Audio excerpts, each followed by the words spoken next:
Hi and welcome to my channel Shades of Sage. So in today's video I'm going to be showing how I made my parents dinner. I actually invited them over to make them dinner to show them my appreciation for them. So today I'm making meatloaf. I didn't record me cooking or making the whole meal, just the meatloaf. So I'm starting off here with half of a red onion. I believe I only used half of the onion.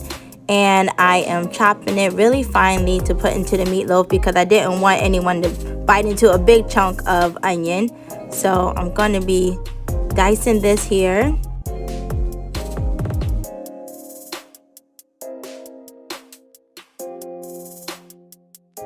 Now this isn't the proper way to cut an onion or to dice an onion. But I do talk about that in another video that I have coming up. But this is just my preferred method. My culinary teachers used to hate when I did that with the knife. But I'm really careful when I cut. I always keep my fingers curled back and I hardly ever cut myself.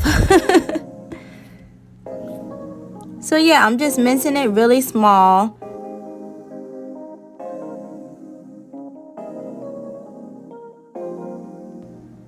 So here is the meat I'm using. It's actually a mix of beef, pork, and veal.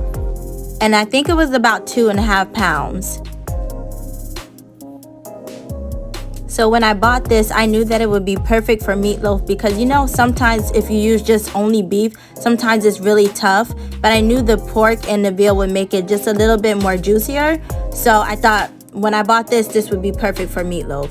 So that's why I'm using these 3 different meats here, and it was perfect. It wasn't tough or like too hard at all. And this is one of the meals that I ate when I said in my weight loss update video that I did eat meat for that month. This is definitely one of the meals.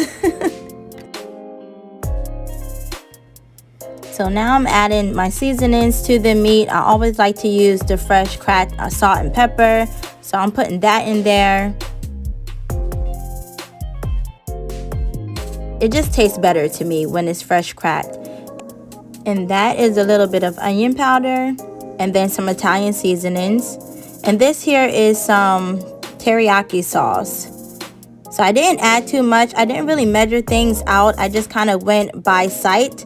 That's one of the fun parts about cooking is, you know, you can make it to how you like it. If I had to say though, I added about probably 1/4 cup to 1/2 cup of the teriyaki sauce and then 2 eggs to start.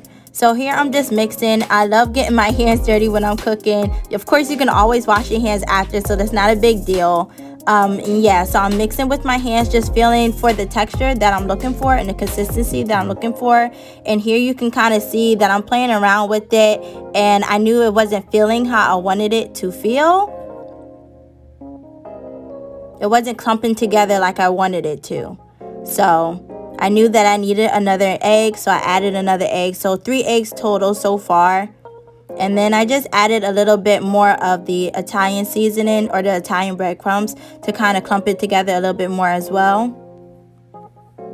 And then just a little bit more of the Italian seasoning.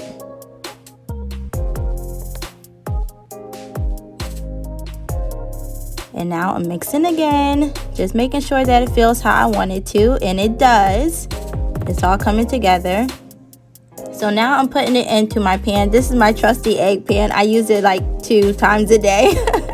But it was perfect for this. It was big enough.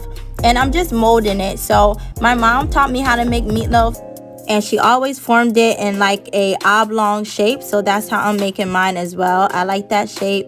I think it looks nice when it's cut that way. So I'm just making it into that kind of football shape. And now I'm adding slits in it because later on I'm going to put cheese inside of the meatloaf. That's something else, another tip that my mom taught me as well. And so I'm making a slit so that I can add the cheese to the meatloaf. Now, both of my parents actually are pretty good cooks. I remember growing up, my dad would make this one meal that he always loved to make, and it was fried chicken, macaroni and cheese, and corn. And so we loved that meal as kids. Whenever we knew our dad was making it, we'd be super excited, and he was really good at making that one meal. I think it's probably like one of his favorite meals. I gotta ask him to see for sure. But yeah, and my mom, of course, you know, she can throw down. She makes everything almost really good. And she's the one who taught me how to cook and inspired me with the cooking and encouraged me with cooking when I was going to culinary school and all of that. And you know, I would teach her stuff and she would teach me stuff, so it's always just been really great. We all love to cook. So I use white cheddar, sharp white cheddar, and sharp yellow cheddar. I just love the sharpness of those cheeses, and I knew it would taste perfectly with this meatloaf. So I'm putting in as much cheese in this meatloaf as I can. I alternate it with the white and the yellow, and I'm just putting them in the little slots that I made earlier, sticking them down as far as I can, but not all the way down to the bottom. I don't really want it touching the pan because I don't want it to burn. So after I put my cheese in, I kind of just want to cover it back up a little bit with the meat surrounding it. So I'm just reforming the meat, reforming the meatloaf, making sure that all the cheese is hidden. And my parents were already here, so they're the ones who were watching the kids so that I was able to make them dinner and film this video. So thank you guys both so much for that.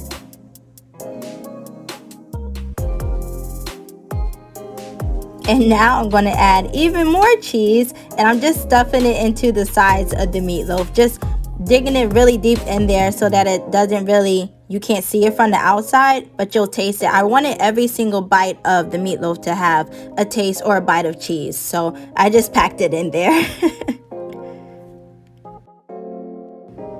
So like I said earlier, the rest of the meal was roasted potatoes and sauteed green beans, which I blanched. And if you would like to see a video on how to properly blanch vegetables, just leave me a comment down below and I can definitely do one of those tutorials as well. So now I'm putting the meatloaf in the oven. I have my stove set to 375 and it's going to go in for 45 minutes uncovered. I didn't need any water or any oil on the bottom of the pan because of the fat in the meat. It will be fine, it won't stick. So here is the meatloaf 45 minutes later.